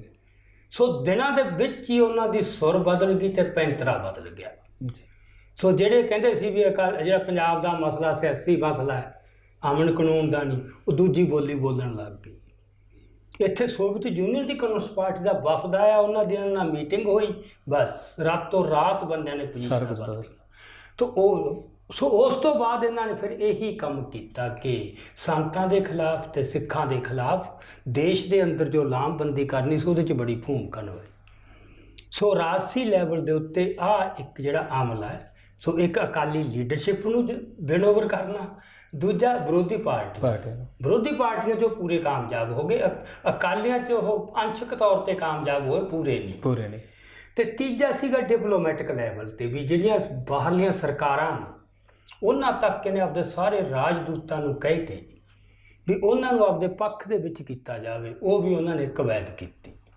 ਸੋ ਇੱਕ ਇਹ ਪੱਖ ਸੀਗਾ ਇਹ ਰਾਜਨੀਤਿਕ, ਤੇ ਤੀਜਾ ਪੱਖ ਬਣਦਾ ਤਿਆਰੀਆਂ ਦਾ ਮਨੋਵਿਗਿਆਨਕ, ਕਿ ਪਾਰਟੀਆਂ ਵੀ ਤਿਆਰ ਹੋ ਗਈਆਂ, ਫੌਜ ਵੀ ਤਿਆਰ ਹੈ, ਸਭ ਕੁਝ ਹੈ, ਪਰ ਲੋਕਾਂ ਦੇ ਮਨ ਵੀ ਤਿਆਰ ਕਰਨੇ ਨਾ, ਵੀ ਲੋਕਾਂ ਨੂੰ ਕੋਈ ਮਾੜਾ ਮੋਟਾ ਵੀ ਸ਼ੰਕਾ ਨਾ ਰਹੇ ਵੀ ਇਹ ਠੀਕ ਹੋਇਆ ਕਿ ਗਲਤ ਹੋਇਆ। ਸੋ ਉਹਦੇ ਵਾਸਤੇ ਫਿਰ ਇਹ ਹੁੰਦਾ ਹੈ ਕਿ ਇੱਕ ਝੂਠ ਤੂਫਾਨ, ਪ੍ਰਾਪੇਗੰਡਾ, ਉਹ ਫਿਰ ਇਹਨਾਂ ਨੇ ਬਹੁਤ ਗੇਮ ਖੇਡੀ ਵੱਡੀ ਪੱਧਰ ਦੇ ਉੱਤੇ, ਵੀ ਸਾਰੇ ਅਖਬਾਰਾਂ ਉਸ ਮੌਕੇ ਤਾਂ ਖੈਰ ਸੌਖਾ ਬੜਾ ਸੀ, ਜੋ ਕੁਝ ਅੱਜ ਵਾਪਰ ਰਿਹਾ ਉਸੇ ਤਰ੍ਹਾਂ ਨਹੀਂ। ਉਦੋਂ ਸੌਖਾ ਇਹ ਸੀ ਕਿ ਇੱਕੋ ਹੀ ਟੈਲੀਵਿਜ਼ਨ ਸੀ, ਦੂਰਦਰਸ਼ਨ, ਇੱਕੋ ਹੀ ਰੇਡੀਓ ਸੀ, ਆਲ ਇੰਡੀਆ ਰੇਡੀਓ, ਤੇ ਉਹ ਜੇ ਤੁਹਾਡੇ ਉਹ ਹੱਥ 'ਚ ਅਖਬਾਰਾਂ ਦੇ ਸੰਪਾਦਕ ਤੇ ਮਾਲਕ ਉਹ ਹੱਥ 'ਚ ਕਰ ਲਓ, ਹੋਰ ਤਾਂ ਲੋਕਾਂ ਕੋਲੇ ਕੋਈ ਸਾਧਨ ਨਹੀਂ। ਤੁਸੀਂ ਸਿੱਖ ਆਪਦੀ ਗੱਲ ਲਿਜਾਣ ਕਿਵੇਂ ਲਿਜਾਣ, ਬਿਲਕੁਲ ਕਿਤੇ ਵੀ ਨਹੀਂ ਜਾ ਸਕਦੀ ਸੀ। ਇਹ ਫਿਰ ਉਹਨਾਂ ਨੇ ਚਲਾਇਆ ਜਿਹੜਾ ਨਾ ਇੱਕ ਪ੍ਰਾਪੇਗੰਡਾ, ਤੇ ਉਹ ਫਿਰ ਹੁੰਦਾ ਵੀ ਤੁਸੀਂ ਉਹਨੂੰ ਜੇ ਇੱਕ ਖਲਨਾਇਕ ਦਿਖਾਉਣਾ ਹੈ, ਬੁਰਾਈ ਦਿਖਾਉਣੀ ਹੈ, ਤੇ ਉਹਦੇ ਖਿਲਾਫ ਲੋਕਾਂ ਨੂੰ ਤਿਆਰ ਕਰਨਾ, ਨਫ਼ਰਤ ਪੈਦਾ ਕਰਨੀ ਹੈ। ਫਿਰ ਇਹੀ ਹੁੰਦਾ ਕਿ ਖੰਭਾਂ ਦੀਆਂ ਡਾਰਾਂ ਬਣਾਓ, ਬਾਤਾਂ ਦੇ ਪਤੰਗੜ ਬਣਾਓ, ਤੇ ਬਿਨਾਂ ਖੰਭਾਂ ਤੋਂ ਵੀ ਡਾਰਾਂ ਬਣਾ ਦਿਓ, ਹਰ ਇੱਕ ਗੱਲ ਨੂੰ ਚੁੱਕ ਕੇ ਉਹਦੇ ਨਾਲ ਜੋੜ ਦਿਓ।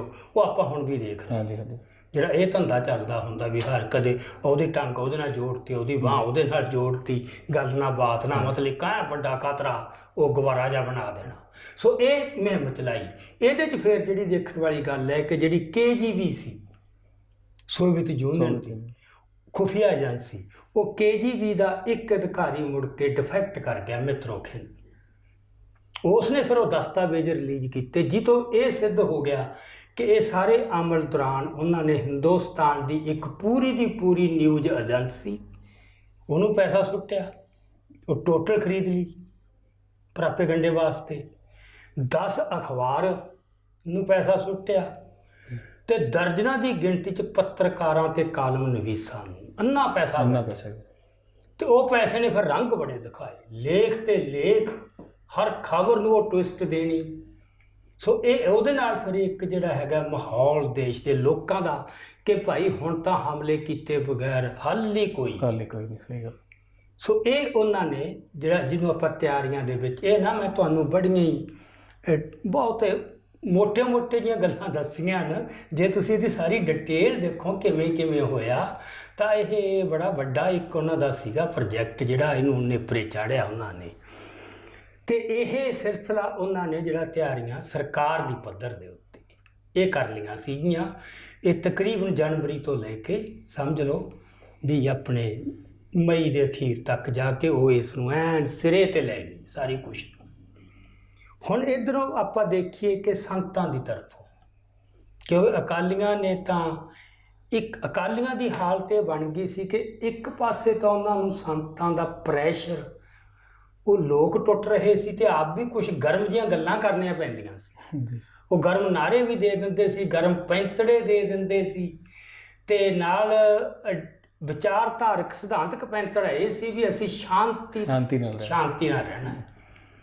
ਤੇ ਹੋ ਗਿਆ ਇਹ ਕਿ ਬਿਲਕੁਲ ਪੁਰਅਮਨ ਤੇ ਸ਼ਾਂਤਮਈ ਸੰਘਰਸ਼ ਦੇ ਉੱਤੇ ਉਹਨਾਂ ਨੇ ਜ਼ੁਲਮ ਬੜਾ ਕੀਤਾ। 4 ਅਪ੍ਰੈਲ 1984 ਨੂੰ ਰਸਤਾ ਰੋਕੋ ਅੰਦੋਲਨ ਦਾ ਸੱਦਾ ਸੀ। ਉਸ ਦਿਨ ਕੋਪਰ ਹੀੜੇ ਇੱਕੋ ਜਗ੍ਹਾ ਦੇ ਉੱਤੇ ਉਹਨਾਂ ਨੇ 6 ਸਿੱਖਾਂ ਨੂੰ ਗੋਲੀਆਂ ਨਾਲ ਭੁੰਨਿਆ। ਦਰਜਨਾਂ ਦੀ ਗਿਣਤੀ 'ਚ ਟਰੈਕਟਰ ਤੇ ਟਰਾਲੀਆਂ ਨੂੰ ਅੱਗਾਂ ਲਾ ਕੇ ਸਾੜਤਾ CRP ਨੇ। ਉੱਥੋਂ ਥੋੜ੍ਹੇ ਕਿਲੋਮੀਟਰ ਦੂਰ ਮਲੇਰਕੋਟਲੇ 5 ਸਿੰਘ ਮਾਰਤੇ। ਬਾਕੀ ਪਟਿਆਲਾ, ਰਾਜਪੁਰਾ, ਡੇਰਾਬੱਸੀ, ਫਿਰੋਜ਼ਪੁਰ, ਮਤਲਬ ਇਹ ਅੱਧੀ ਦਰਜਨ ਥਾਵਾਂ ਤੇ ਹੋਰ ਫਾਇਰਿੰਗ ਹੋਈ।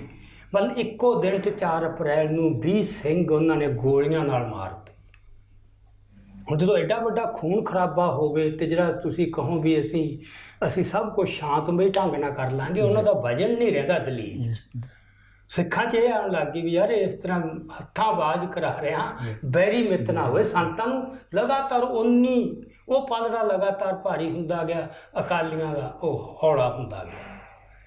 ਸੋ ਉਹ ਅਕਾਲੀਆਂ ਤੇ ਫਿਰ ਉਹ ਇੰਨਾ ਪ੍ਰੈਸ਼ਰ ਉਹ ਚੱਲਿਆ ਵੀ ਵਿੱਚੇ ਗਰਮ ਨਾਅਰਾ ਦਿੰਦੇ ਸੀ ਉਹ ਪੁੱਠਾ ਪੈਂਦਾ ਸੀ, ਗਰਮ ਸੱਦਾ ਦਿੰਦੇ ਸੀ ਉਹ ਪੁੱਠਾ ਪੈਂਦਾ ਸੀ। ਇਹ ਆਪਾਂ ਅੱਜ ਦੀ ਸਿਚੁਏਸ਼ਨ ਨਾਲ ਤੁਸੀਂ ਤੇ ਆਪਾਂ ਨੂੰ ਬੋਲਣ ਦੀ ਲੋੜ ਨਹੀਂ, ਸਭ ਕੁਝ ਸਾਫ਼ ਹੋ ਜਾਂਦਾ। ਮਤਲਬ ਵੀ ਜਦੋਂ ਤੁਸੀਂ ਗਰਮ ਸੱਦਾ ਦੇ ਬੈਠੇ ਪ੍ਰੈਸ਼ਰ 'ਚ ਉਹ ਝੱਲਣ ਜੋਗੇ ਹੁੰਦੇ ਨਹੀਂ, ਉਹਦੇ ਨਤੀਜੇ ਉਦੋਂ ਬਾਅਦ ਫਿਰ ਕੀ ਭੁਗਤਣੇ ਪੈਂਦੇ ਨੇ। ਸੋ ਇਹ ਸੀਗਾ। ਹੁਣ ਉੱਧਰ ਜੋ ਸੰਤਾਂ ਨੇ ਕੀਤਾ ਸੀਗਾ, ਸੰਤਾਂ ਨੂੰ ਇਹ ਪਤਾ ਲੱਗ ਗਿਆ ਸੀਗਾ ਮੇਰਾ ਖਿਆਲ ਬਹੁਤ ਚਿਰ ਪਹਿਲਾਂ ਹੀ ਹਮਲੇ ਦੇ ਬਾਰੇ। ਹਾਂ, ਹਮਲੇ ਦੇ ਬਾਰੇ ਉਹਨਾਂ ਨੂੰ ਇਹ ਸੀਗਾ ਕਿ ਤਾਂ ਵੀ ਇਹ ਕੰਮ ਹੋਣਾ ਹੀ ਹੋਣਾ ਜੀ। ਉਹਨਾਂ ਨੂੰ ਦੁਸ਼ਮਣ ਦੇ ਖਾਸੇ ਬਾਰੇ, ਦੁਸ਼ਮਣ ਦੇ ਸੁਭਾਅ ਬਾਰੇ ਕੋਈ ਰੌਲਾ ਨਹੀਂ ਸੀ ਜੀ, ਕਿਉਂਕਿ ਉਹਦਾ ਗਿਆਨ ਕਿਸੇ ਕਿਤਾਬਾਂ 'ਤੇ ਨਹੀਂ ਸੀ। ਬਿਲਕੁਲ। ਉਹ ਜਿਹਨੂੰ ਆਪਾਂ ਕਹਿੰਦੇ ਇੱਕ ਬ੍ਰਹਮ ਗਿਆਨੀ ਜਾਂ ਆਤਮ ਗਿਆਨੀ, ਉਹਨਾਂ ਦੀ ਜਿਹੜੀ ਦ੍ਰਿਸ਼ਟੀ ਉਹ ਬਹੁਤ ਸੂਖਮ ਹੁੰਦੀ ਹੈ। ਉਹ ਗੱਲਾਂ ਬੁੱਝ ਲੈਂਦੇ ਨੇ ਜਿਹੜੀਆਂ ਆਮ ਲੋਕਾਂ ਨੂੰ ਨਹੀਂ ਦਿਸਦੀਆਂ, ਅੱਗੇ ਤੱਕ ਜਾਂਦੀਆਂ ਨਜ਼ਰ, ਹੈ ਨਾ। ਸੋ ਉਹਨਾਂ ਨੇ ਲੱਗ ਗਿਆ ਸੀਗਾ ਕਿ ਇੱਥੇ ਇਹਨਾਂ ਦੀਆਂ ਨੀਤਾਂ ਇਹ। ਉਹਨੇ ਅਕਾਲੀਆਂ ਨੂੰ ਕਿਹਾ ਵੀ ਤੁਸੀਂ ਬਿਲਕੁਲ ਨਹੀਂ ਰੋਕਿਆ ਗੱਲਬਾਤ ਤੋਂ, ਵੀ ਜਮ ਕਰੋ ਗੱਲਬਾਤ, ਜਾਓ, ਪਰ ਆਨੰਦਪੁਰ ਤੋਂ ਘੱਟ ਜੇ ਤੁਸੀਂ ਮਤੇ ਤੋਂ ਮੰਨ ਕੇ ਆ ਗਏ ਫਿਰ ਮੈਂ ਬੈਠਾ ਜੀ। ਉਹ ਡਾਂਗ ਕੱਢੀ ਰੱਖੀ ਅਕਾਲੀਆਂ ਨੂੰ, ਪਰ ਗੱਲਬਾਤ ਤੋਂ ਨਹੀਂ ਰੋਕਿਆ, ਜਿਹਦਾ ਮਤਲਬ ਇਹ ਸੀ ਵੀ ਤੁਸੀਂ ਸਾਰੇ ਅਜਮਾ ਲਓ ਤਾਂ ਕਿ ਸਾਨੂੰ ਕੱਲ੍ਹ ਕੋਈ ਇਹ ਨਾ ਕਹੇ। ਸੋ ਇੱਕ ਪੱਖੋਂ ਅਕਾਲੀਆਂ ਦਾ ਪੈਂਤੜਾ ਬਹੁਤ ਠੀਕ ਸੀਗਾ ਕਿ ਉਹਨਾਂ ਨੇ ਸ਼ਾਂਤਮਈ ਜੱਦੋ ਜਹਿਦ 'ਚ ਕੋਈ ਕਸਰ ਬਾਕੀ ਨਹੀਂ ਸੀ ਛੱਡੀ। ਸਾਰੀਆਂ ਜੇਲ੍ਹਾਂ ਭਰਤੀਆਂ ਸੀ, ਘੋਲ ਦੇ ਸਾਰੇ ਰੂਪ ਅਜਮਾ ਲਏ ਸੀ, ਪੂਰਾ ਸਬਰ ਦਿਖਾਤਾ ਸੀ, ਵੱਡੇ ਜ਼ੁਲਮ ਝੱਲ ਲਏ ਸੀ, ਪਰ ਉਹ ਆਪਦੇ ਉਹ ਤੋਂ ਪੈਂਤੜੇ ਤੋਂ ਇੱਧਰ ਉੱਧਰ ਨਹੀਂ ਸੀ ਹੋਈ ਜੇ ਅਕਾਲੀਆਂ ਦੇ ਪੱਖ ਤੋਂ ਆਪਾਂ ਦੇਖੀਏ। ਪਰ ਇਹਦਾ ਫਿਰ ਸੰਤ ਜਰਨੈਲ ਸਿੰਘ ਨੂੰ ਪਤਾ ਸੀ ਕਿ ਅਲਟੀਮੇਟਲੀ ਗੱਲ ਤਾਂ ਹੋਣੀ ਹੈ। ਉਹਨਾਂ ਨੇ ਆਪਣੀਆਂ ਉਹ ਤਿਆਰੀਆਂ ਕੀਤੀਆਂ ਹੋਈਆਂ ਸੀ। ਸੋ ਉਹਨਾਂ ਤਿਆਰੀਆਂ 'ਚ ਤਾਂ ਇਹ ਹੈ ਕਿ ਆਪਣਾ ਮੇਰਾ ਖਿਆਲ ਹੈ ਕਿ ਜਾ ਕੇ ਅਪ੍ਰੈਲ ਦੇ ਮਹੀਨੇ 'ਚ ਇਹਨੇ ਆਲ ਇੰਡੀਆ ਸਿੱਖ ਸਟੂਡੈਂਟ ਫੈਡਰੇਸ਼ਨ ਨੇ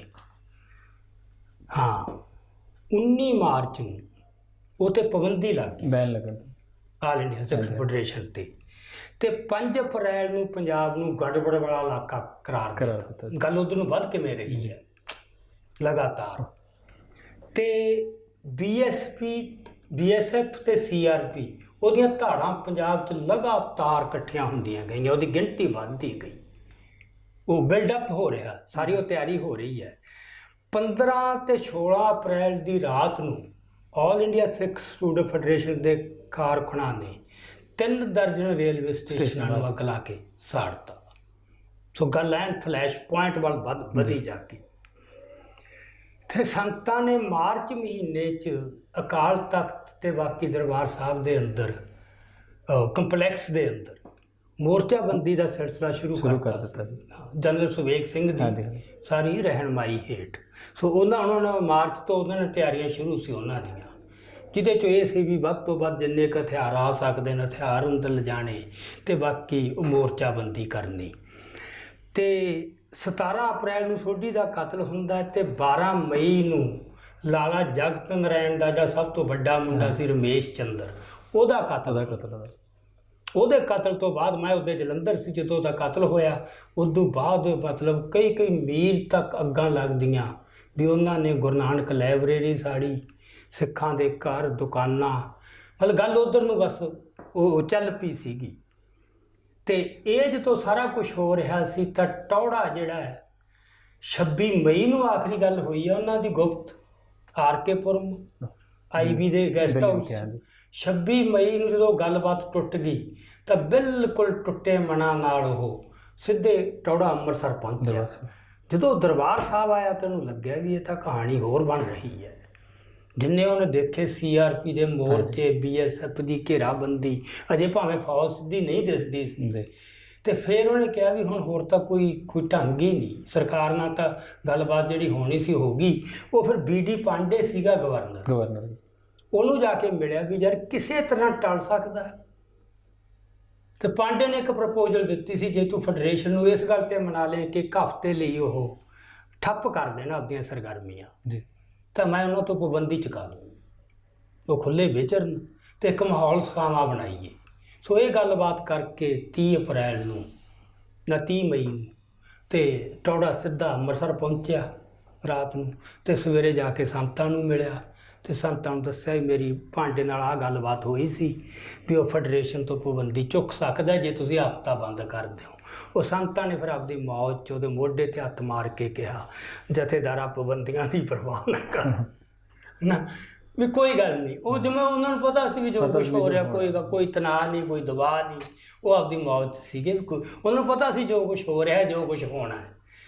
ਉਹਦੇ ਵਾਸਤੇ ਜਿਹੜਾ ਉਹਨਾਂ ਵੱਲੋਂ ਤਿਆਰੀ ਸੀਗੀ, ਉਹਦਾ ਜਿੰਨਾ ਕੁ ਪਤਾ ਲੱਗਿਆ ਕਿ ਜਿਹੜੇ ਸਿੰਘਾਂ ਨੇ ਲੜਨਾ ਸੀ, ਸ਼ਹੀਦ ਹੋਣਾ ਸੀ ਆਖਰੀ ਦਮ ਤੱਕ, ਤੇ ਕਿਤੇ ਵੀ ਮੋਰਚਿਆਂ ਨੂੰ ਛੱਡ ਕੇ ਨਹੀਂ ਸੀ ਭੱਜਣਾ, ਉਹ ਇੱਕ ਫੋਰਸ ਉਹਨਾਂ ਨੇ ਤਿਆਰ ਕੀਤੀ ਹੋਈ ਸੀ ਜਿਹਦਾ ਕਿਸੇ ਨੂੰ ਕੋਈ ਪਤਾ ਨਹੀਂ ਸੀ। ਗਿਣਤੀ ਕਿੰਨੀ ਸੀ ਉਹਦੀ? ਗਿਣਤੀ ਕੋਈ ਨਹੀਂ ਦੱਸ ਸਕਦਾ, ਪਰ ਮੈਨੂੰ ਇਹ ਲੱਗਦਾ ਕਿ 60-70 ਤੋਂ ਵੱਧ ਨਹੀਂ ਸੀ, ਇਹ ਤੋਂ ਵੱਧ ਨਹੀਂ ਸੀ। ਤੇ ਫੌਜ ਦੀ ਕਿੰਨੀ ਗਿਣਤੀ? ਉਹ ਨੌਜਵਾਨ ਸੀ ਸਾਰੇ, ਤੇ ਕਹਿੰਦੇ ਆਏ ਨੰਦੇੜ ਸਾਹਿਬ ਤੋਂ ਸੀ, ਉਹ ਨਾਮ ਜਪਣ ਵਾਲੇ ਸੀ, ਕਿਤੇ ਨਹੀਂ ਸੀ, ਕੋਈ ਗੱਲ ਹੀ ਨਹੀਂ ਸੀ, ਕਿਤੇ ਪਬਲਿਕ 'ਚ ਨਹੀਂ ਸੀ ਵਿਚਰਦੇ। ਸਾਰੀ ਦਿਹਾੜੀ ਬਸ ਸੁਣਨ ਦੀ ਲਿਪਤਾ ਕਿਤੇ ਹੋਰ ਲੱਗੀ ਹੁੰਦੀ ਸੀ। ਸੋ ਜਿਹੜੇ ਪਬਲਿਕ 'ਚ ਵਿਚਰਦੇ ਸੀ, ਰੋਜ਼ ਬਿਆਨ ਦੇਣੇ, ਫੋਟੋਆਂ ਲਵਾਉਣੀਆਂ, ਉਹ ਆਪਦਾ ਕੰਮ ਕਰੀ ਜਾਂਦੇ ਸੀ ਤੇ ਇਹ ਇੱਧਰੋਂ ਆਪਦੀ ਤਿਆਰੀ ਚੱਲ ਰਹੀ ਸੀ। ਸੋ ਉਹਦੇ ਵਾਸਤੇ ਫਿਰ ਜਨਰਲ ਸੁਵੇਗ ਸਿੰਘ ਦੀ ਜਿਹੜੀ ਮੋਰਚਾਬੰਦੀ ਸੀਗੀ ਵੀ ਕਿਹੜੇ ਸਿੰਘ ਨੂੰ ਕਿੱਥੇ ਡਿਊਟੀ ਸੌਂਪਣੀ ਹੈ, ਉਹ ਸਾਰੀ ਉਹਨਾਂ ਨੇ ਤਿਆਰੀ ਕਰ ਚੁੱਕੇ ਸੀਗੇ। ਇਹ ਕਹਿ ਲਓ ਕਿ 30 ਅਪ੍ਰੈਲ ਤੱਕ ਇਹ ਤਿਆਰੀਆਂ ਮੁਕੰਮਲ ਹੋ ਗਈਆਂ ਸੀ ਦੋਵਾਂ ਧਿਰਾਂ ਵੱਲੋਂ। ਸੋ ਇਹ ਇੱਕ ਮੋਟੀ ਜੀ ਤਸਵੀਰ ਹੈ ਤਿਆਰੀਆਂ ਦੀ। ਸੋ ਹੁਣ ਆਪਾਂ ਅਗਲੀ ਜਿਹੜੀ ਆਪਣੀ ਵਿਚਾਰ ਲੜੀ ਹੋ ਪੂਰੀ, ਕਿ ਜੇ ਰਸਮੀ ਸ਼ੁਰੂਆਤ ਕਹੀਏ ਗੋਲੀ ਚੱਲਣ ਦੀ ਦਰਬਾਰ ਸਾਹਿਬ ਤੇ, ਉਹ 1 ਜੂਨ ਨੂੰ ਹੁੰਦੀ ਹੈ। ਸੋ 1 ਜੂਨ ਨੂੰ ਆਪਾਂ ਉਹ 1 ਜੂਨ ਨੂੰ ਕੀ ਹੋਇਆ, ਫਿਰ 2 ਨੂੰ ਕੀ ਹੋਇਆ, 3 ਨੂੰ ਕੀ ਹੋਇਆ, ਤੇ ਆਪਾਂ ਇਹ 7 ਤਰੀਕ ਤੱਕ ਜਾਰੀ ਰੱਖਾਂਗੇ। ਤੇ ਜੇ ਲੋੜ ਮਹਿਸੂਸ ਹੋਈ ਤਾਂ ਆਪਾਂ ਉਹਨੂੰ ਐਕਸਟੈਂਡ ਵੀ ਕਰ ਦਿਆਂਗੇ ਜੀ, ਠੀਕ, ਕਿਉਂਕਿ ਗੋਲੀ 8 ਜੂਨ ਨੂੰ ਵੀ ਚੱਲੀ ਜੀ, ਜਦੋਂ ਗਿਆਨੀ ਜੈਲ ਸਿੰਘ ਉੱਥੇ ਵਿਜ਼ਿਟ ਕਰਨ ਗਿਆ। ਈਵਨ ਉਦੋਂ ਬਾਅਦ ਕੀ ਹੋਇਆ ਸ਼ਾਇਦ ਆਪਾਂ ਨੂੰ ਉਹ ਵੀ ਲੋੜ ਮਹਿਸੂਸ ਹੋਵੇ। ਇਹਦੇ ਵਿੱਚੋਂ ਸਵਾਲ ਵੀ ਉੱਠਣਗੇ, ਜਿਹੜਾ ਤੁਸੀਂ ਪਹਿਲਾਂ ਕੀਤਾ ਸੀ ਕਿ ਹਮਲਾ ਕਿਉਂ ਕੀਤਾ, ਇਹ ਬਹੁਤ ਮਹੱਤਵਪੂਰਨ ਹੈ ਜੀ।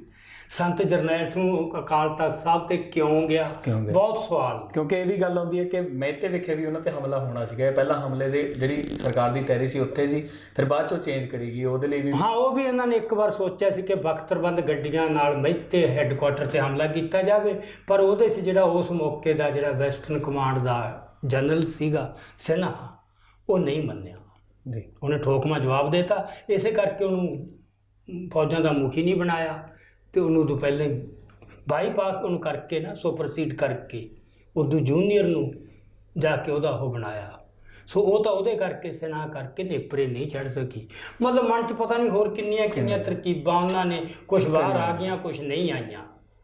ਸੋ ਇਹ ਕੁਛ ਚੱਲਦਾ ਰਿਹਾ। ਸੋ ਇਸ ਤਰ੍ਹਾਂ ਉਹ ਇੱਕ ਰਣ ਜਿਹੜਾ ਹੈਗਾ ਯੁੱਧ ਦਾ ਉਹ ਤਿਆਰ ਹੋਇਆ ਤੇ ਦੋਵੇਂ ਪਾਤਸ਼ਾਹੀ ਫੌਜਾਂ ਪਾ ਰਹੀਆਂ ਜੀ। ਤੇ ਉਸ ਤੋਂ ਬਾਅਦ ਫਿਰ ਉਹ 7 ਦਿਨ ਕੀ ਹੋਇਆ ਉਹ ਫਿਰ ਆਪਾਂ ਅਗਲੀ ਗੱਲਬਾਤ 'ਚ ਉਹ ਕਰਾਂਗੇ ਆਪਾਂ। ਸੋ ਇਸ ਸਾਰੇ ਫੌਜੀ ਹਮਲੇ ਦੇ ਬਾਰੇ, ਤੀਜੇ ਘੱਲੂਘਾਰੇ ਦੇ ਬਾਰੇ ਜਿੰਨੀ ਜਾਣਕਾਰੀ ਹੋ ਸਕੀ, ਕਿਉਂਕਿ ਸਵਾਲ ਬਹੁਤ ਹੁੰਦੇ ਨੇ, ਸਵਾਲ ਮੁੱਕਣੇ ਨਹੀਂ, ਸਵਾਲ ਅੱਗੇ ਤੋਂ ਅੱਗੇ ਆਈ ਜਾਂਦੇ ਨੇ, ਤੇ ਉਹਨਾਂ ਦੇ ਬਾਰੇ ਜਿੰਨਾ ਹੋ ਸਕੇ ਜਾਣਕਾਰੀ ਲੈਣ ਦੀ ਕੋਸ਼ਿਸ਼ ਕਰਾਂਗੇ। ਅੱਜ ਦੇ ਸਮੇਂ ਨੂੰ ਜੇ ਅਸੀਂ ਦੇਖਣਾ ਕਰੀਏ, ਸੇਮ ਇਹੋ ਜਿਹੀ ਸਿਚੁਏਸ਼ਨ ਕਿਸ ਤਰੀਕੇ ਦੇ ਨਾਲ ਫਿਰਕੂ ਰੰਗ ਦਿੱਤਾ ਜਾਂਦਾ, ਕਿਸ ਤਰੀਕੇ ਦੇ ਨਾਲ ਸਰਕਾਰ ਜਿਹੜੀ ਹੈ ਆਪਣੇ ਹੱਥਕੰਡਿਆਂ ਦੇ ਰਾਹੀਂ ਮੀਡੀਆ ਨੂੰ ਵਰਤ ਕੇ ਜਾਂ ਕਿਸ ਤਰੀਕੇ ਦੇ ਨਾਲ ਕੋਈ ਰੰਗ ਪੇਸ਼ ਕਰਦੀ ਹੈ ਤੇ ਕਿਸੇ ਇੱਕ ਧਿਰ ਨੂੰ ਜਿਹੜਾ ਕਿ ਉਹ ਅੱਤਵਾਦੀ ਗਰਦਾਨ ਦਿੰਦੀ ਹੈ ਜਾਂ ਉਹ ਕਿਤੇ ਨਾ ਕਿਤੇ ਉਹ ਉਹਨਾਂ ਦੇ ਉੱਤੇ ਹਮਲਾ ਕਰਨ ਦੇ ਲਈ ਜਿਹੜੀ ਤਿਆਰੀ ਉਹ ਮੁਕੰਮਲ ਤੌਰ 'ਤੇ ਸ਼ੁਰੂ ਕਰਦੀ ਹੈ, ਉਸ ਨੂੰ ਇੱਕ ਰੂਪ ਦਿੰਦੀ ਹੈ, ਉਸ ਨੂੰ ਇੱਕ ਆਪਣੇ ਤਰੀਕੇ ਦੇ ਇੱਕ ਘੜੇ ਹੋਏ ਸਾਂਚੇ ਦੇ ਵਿੱਚੋਂ ਕੱਢਣ ਦੀ ਕੋਸ਼ਿਸ਼ ਕਰਦੀ, ਜਿਸ ਤੋਂ ਬਾਅਦ ਆਮ ਲੋਕਾਂ ਦੇ ਉੱਤੇ ਪ੍ਰਭਾਵ ਜਿਹੜਾ ਪੈਂਦਾ ਉਹ ਇਹਨਾਂ ਮੀਡੀਆ ਦੇ ਰਾਹੀਂ ਪੈਂਦਾ ਜਾਂ ਇਹਨਾਂ ਗੱਲਾਂ ਦੇ ਰਾਹੀਂ ਪੈਂਦਾ। ਸੋ ਹੋ ਸਕੇ ਜਿੰਨਾ ਵੱਧ ਤੋਂ ਵੱਧ ਹੋ ਸਕੇ ਉਹਨਾਂ ਜਾਣਨ ਦੀ ਕੋਸ਼ਿਸ਼ ਕਰਾਂਗੇ। 1 ਜੂਨ ਤੋਂ ਲੈ ਕੇ 7 ਜੂਨ ਤੱਕ ਦਾ ਸਫ਼ਰ ਜਿਹੜਾ ਆ ਉਹ ਅਸੀਂ ਆਪਣੀ ਲੜੀ ਦੇ ਦੌਰਾਨ ਜਿਹੜਾ ਉਹ ਤੁਹਾਡੇ ਨਾਲ ਸਾਂਝਾ ਕਰਾਂਗੇ। ਦਿਓ ਇਜਾਜ਼ਤ ਜੀ। ਵਾਹਿਗੁਰੂ ਜੀ ਕਾ ਖਾਲਸਾ, ਵਾਹਿਗੁਰੂ ਜੀ ਕੀ ਫਤਿਹ।